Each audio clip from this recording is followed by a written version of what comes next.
Guruvayur railway മേൽപ്പാലത്തിന് താഴെ കഴിഞ്ഞ ദിവസം വരെ കാൽനടക്കാർ ഉപയോഗിച്ചിരുന്ന ഈ ഗേറ്റ് അടയ്ക്കുകയാണ്. നാളെ മതിൽ കെട്ടി ഇതിലൂടെ സഞ്ചാരം നിർത്തുകയാണ്.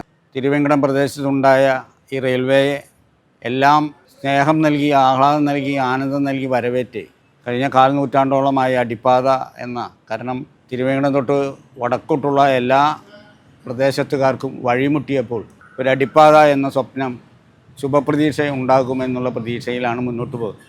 ഇവിടെ റെയിൽവേ സ്റ്റേഷൻ്റെ പ്രധാന പാത വഴിമുട്ടിയപ്പോൾ ഏറ്റവും ഫലപ്രദമായി ഉപയോഗിക്കണമെന്ന് പറഞ്ഞു നൽകിയ ഒരു ബദർ റോഡുണ്ട്. ഇപ്പോൾ എല്ലാവരും ആ പ്രദേശത്തുകാർ കാൽനടയായി വന്ന് ഇതിലൂടെ അങ്ങ് കയറി അവിടെയുള്ള കച്ചവടക്കാർക്കും അതുപോലെ അവിടെയൊക്കെ എത്തിച്ചേരാനൊക്കെ ഏറ്റവും സുഗമമായി ഉപയോഗിച്ചിരുന്ന, അങ്ങനെ ആ പ്രദേശത്തുകാർക്ക് വഴിമുട്ടുന്ന ഓരോ പ്രക്രിയകളും ഇങ്ങനെ മാറി മാറി വന്നു. പാലം യാഥാർത്ഥ്യമായാൽ ഇത് അടയ്ക്കുമെന്നൊക്കെ പറയപ്പെടുന്നുണ്ട്. പക്ഷേ അടയ്ക്കണമെന്ന് ഒരു നിഘണ്ടുവിലും ഇല്ല എന്നും പറയപ്പെടുന്നു.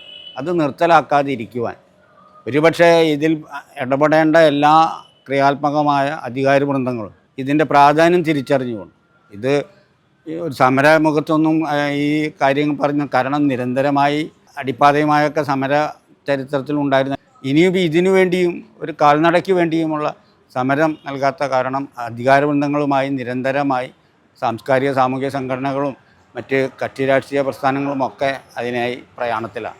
ഇപ്പോൾ കഴിഞ്ഞ ദിവസം തന്നെ പ്രദേശ് ക്ലബിൻ്റെ നേതൃത്വത്തിൽ ഈ രണ്ട് ഭാഗത്തുമുള്ള 4ഓളം ജനപ്രതിനിധികളുമായി നഗരസഭാ ചെയർമാനെയും അതുപോലെ ബന്ധപ്പെട്ട റെയിൽവേയുടെ അധികാരികളെയും കണ്ട് സംസാരിച്ചിട്ടുണ്ട്. റെയിൽവേ മേൽപ്പാലത്തിൽ കാൽനട വഴിക്കായി പ്രത്യേകം വഴി രൂപീകരിക്കും. അതിപ്പോൾ അടഞ്ഞു കിടക്കുകയാണ്. ഇപ്പോൾ കഴിഞ്ഞ 2 ദിവസം മുമ്പാണ് നമ്മുടെ ആ തിരുവനന്തപുരം പ്രദേശത്തുള്ളൊരു സഹോദരിയുടെ കാല് തട്ടി വണ്ടി. മേൽപ്പാലത്തിലൂടെ യാത്ര ചെയ്യാൻ 80 വയസ്സ് കഴിഞ്ഞവർക്കും അല്ലെങ്കിൽ പ്രായം ചെന്നവർക്കൊക്കെ ഏറ്റവും സുഖമായി ഇവിടെ ഇതുവഴി കടന്നു വരികയാണെങ്കിൽ അതിന് ഫലപ്രദമാണ്.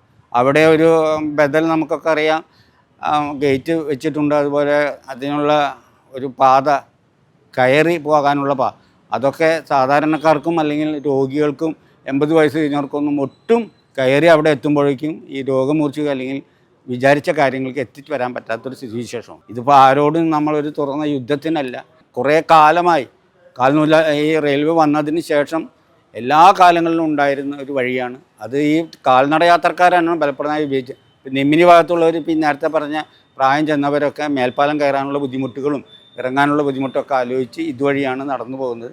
കഴിഞ്ഞ പോലെ തന്നെ ഇത് നിലനിർത്തുവാൻ എല്ലാ അധികാരികളും കണ്ണു തുറന്ന് ഈ യാഥാർത്ഥ്യം ഉൾക്കൊള്ളണമെന്ന് സ്നേഹം.